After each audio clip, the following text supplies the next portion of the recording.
नमस्कार, मैं हूं माही सिंह और आप देख रहे हैं नेक्स्ट 9 न्यूज। यूपी के पूर्व मुख्यमंत्री और सपा के राष्ट्रीय अध्यक्ष अखिलेश यादव का सोमवार को 91वां जन्मदिन है। ऐसे में अखिलेश यादव का इस बार जन्मदिन बेहद खास होने वाला है। जी हां, 2012 में पिता की राजनीतिक विरासत को भुनाते हुए सत्ता संभालने वाले अखिलेश यादव ने पहली बार यूपी में अपने दम पर कोई बड़ी राजनीतिक जीत हासिल की है। वहीं मोदी योगी लहर में और भाजपा के महारथियों की पूरी फौज के बावजूद सपा 37 सीटों पर जीत दर्ज करने में कामयाब हो गई। ये उनकी काबिलियत पर उठते हुए सवालों के बीच उनकी सियासी संजीवनी से कम नहीं है। वहीं अखिलेश यादव राजनीतिक परिपक्वता के साथ अब प्रोफेसर राम गोपाल यादव और शिवपाल यादव या अन्य बड़ी पार्टी के नेताओं के कद से काफी आगे निकल चुके हैं और अपने बलबूते कठोर फैसले लेते हुए भी नजर आ रहे हैं। ऐसे में अखिलेश यादव ने शुरुआती गलतियों से सबक लेते हुए खुद को जमीनी स्तर पर राजनीतिक और जनता के बीच संपर्क बनाने की रणनीति से जोड़े रखा है। उत्तर प्रदेश के जातिगत समीकरणों की परख उन्हें बखूबी हो चुकी है।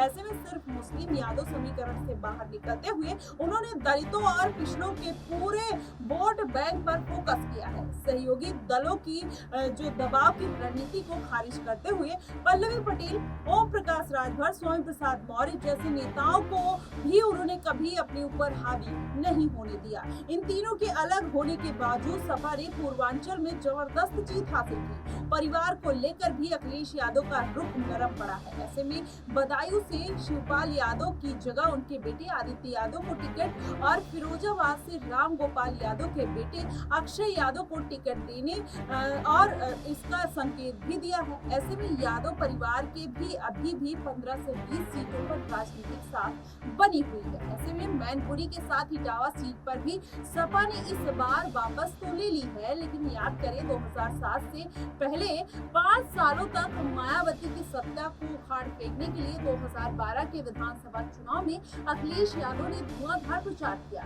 उनका परिवर्तन रथ पूरे प्रदेश में घूमा। ऐसे में नतीजा ये रहा कि समाजवादी पार्टी पूरे दमखम के साथ सत्ता में आई और सन 2000 में कन्नौज लोकसभा सीट से उपचुनाव जीतने वाले अखिलेश यादव 38 साल की उम्र में वो यूपी के सबसे युवा मुख्यमंत्री बने। ऐसे में मुलायम ने भी सभी कयासों को विराम देते हुए अपने बेटे को उत्तराधिकारी घोषित कर दिया। ऐसे में मुख्यमंत्री पद का इनाम दिया। हालांकि अमर सिंह, आजम खान, राम गोपाल यादव और शिवपाल सिंह यादव जैसे पार्टी में बड़े नेताओं और मुलायम सिंह यादव से उनकी करीबी अखिलेश को भारी पड़ी। ऐसे में पार्टी में गुटबाजी इतनी चरम पर पहुंची कि अखिलेश को सीएम और प्रदेश के अध्यक्ष में से एक पद छोड़ने को कहा गया। ऐसे में पार्टी के 2 सालों के शासनकाल में ही लोकसभा चुनाव आया। यूपीए और भ्रष्टाचार के आरोपों में और मोदी के हिंदुत्व ब्रांड वाली छवि से आई लहर से सपा बसपा समेत सभी दलों में सब बह गए।